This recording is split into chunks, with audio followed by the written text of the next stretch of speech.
Welcome back to another quick guide. Today. We'll walk you through how to make favorite contacts on Android. Here are the steps to make favorite contacts on Android.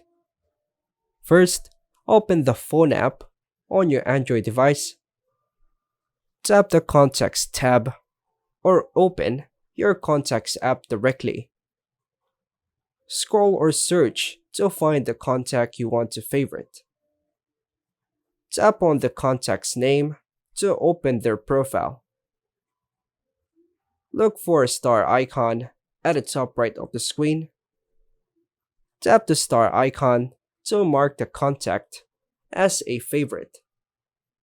This star will turn solid, usually yellow or solid black, indicating the contact is favorite. Repeat steps 3 to 6 for other contacts you want to add to favorites. Go back to the contacts and you can see the favorites below the star icon. To remove a favorite later, just tap the contact and then check the star icon in the top right. And that's how to make favorite contacts on Android. And that's all for now, folks. Thanks for watching.